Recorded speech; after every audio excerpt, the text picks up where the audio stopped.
The devil really exists. What I heard shocked me. What did the devil tell Nikola Tesla in his dream? Only a few people are familiar with this mystery, and Tesla himself has never sought to uncover it. He mentioned it only once when talking to Mark Twain, his close friend and an outstanding American writer. Their relationship was unusual, filled with mutual respect and friendship, which lasted until Twain's death in 1910. When Twain passed away, he was 75 years old, and Tesla was 54 years old. It was an amazing friendship. It was then that Tesla revealed his innermost secret to Twain, and Twain in turn told it to his daughter Clara on his deathbed. Mark Twain, whose real name was Samuel Clemens, felt that his life was coming to an end. In his works, God often does not appear in the best light, sometimes even as a cruel and unfair force. Twain tended towards agnosticism. He did not deny the existence of a higher power, but criticized religious institutions, especially Christianity. Many have heard that in moments of danger, people tend to turn to God, such as during accidents, catastrophes, or when they know that the end is near. In youth, a person can easily reason about the existence and existence of God, but facing death, deeper reflections begin to arise about what can be expected on the other side of life, beyond the so-called Rainbow Bridge. It is not surprising that Twain and Tesla often talked about philosophical topics related to death and faith. In one of these conversations, Tesla revealed his secret for the first and only time. There is no record of this conversation. On his deathbed, Twain conveyed these words to his daughter Clara. Nikola Tesla was a personality who was often called extraordinary and eccentric. From an early age, he was confronted with mysterious visions and strange hallucinations. His sleep was unusually short, only 2 hours a day, and Tesla himself claimed that he received ideas for his inventions through guidance. In addition, his memory was phenomenal. Once he saw, he remembered for the rest of his life. However, despite his talents, in 1907, Tesla faced financial difficulties, including debts for accommodation at the hotel where he lived. The implementation of his inventions required significant investments.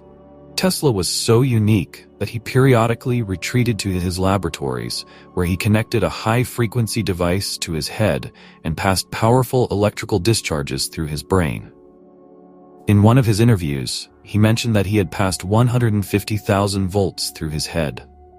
After such experiments, Tesla fell into a state resembling lethargic sleep, which lasted much longer than normal sleep.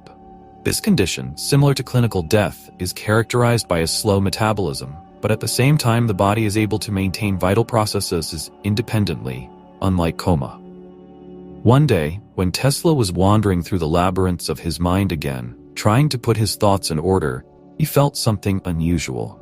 It seemed to him that he was being watched, and eventually he became aware of the presence of someone else's mind.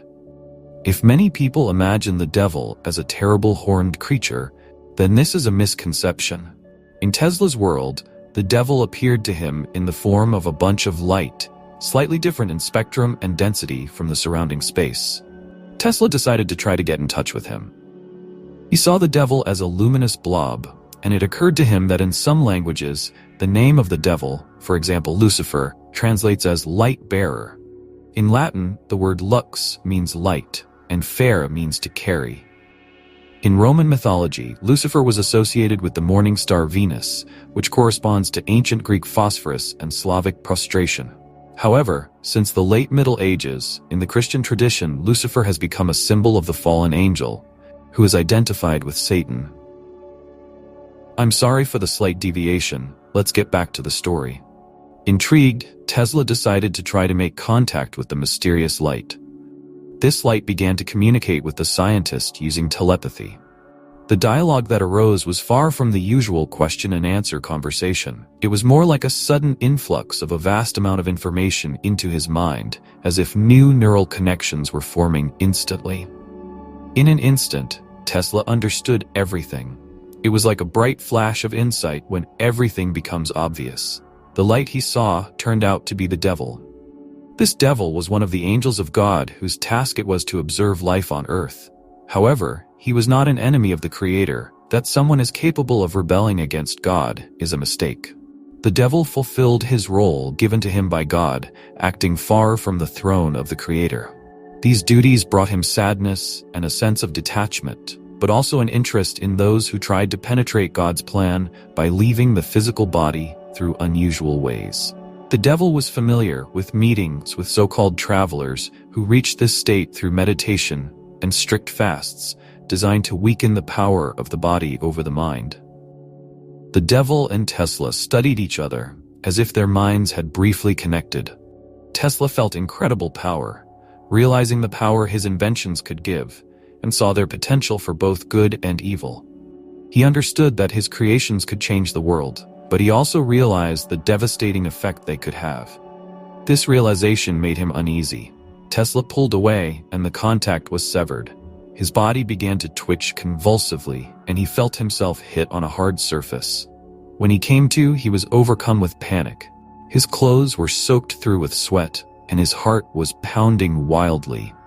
Thanks to his phenomenal memory, Tesla was able to remember every detail of this event, experienced on the verge of life and death. He thought back to that vision over and over again. Many people know that Tesla could have had a huge impact on the course of world history, but this did not happen. His ideas, such as the transmission of electricity through the atmosphere and the creation of death rays, were never embodied either in the form of weapons or in any other significant application. Tesla destroyed all his records. There are rumors that atmospheric electricity technology has been used in some major cities, but I won't go into the details of this topic. The devil tempted Tesla, offering him a sense of power and authority. However, as Tesla himself claimed, he managed to resist and distract himself from this temptation in time. He is now remembered as one of the greatest geniuses, not as a villain. In a conversation with Mark Twain, Tesla admitted that he believes in the existence of God, and the devil tests people, testing their resilience and revealing their true essence. He also shared his belief that death is not the end, and that no person who has ever lived on Earth disappears forever. They are all here, next to us. These were the revelations of Nikola Tesla. This story may seem incredible, and there will certainly be skeptics among you, as well as those who find it quite plausible. Perhaps there is a grain of truth in these revelations. People often tend to justify their misdeeds by external forces, including the devil, saying, "The devil has confused me." However, all the troubles of this world are committed by human hands, and no one forces someone to throw garbage on the street or ignore a hungry animal. Perhaps the devil was sent to Earth as a kind of control, whose task is to test us, to show who we really are. Write in the comments what you think of Nikola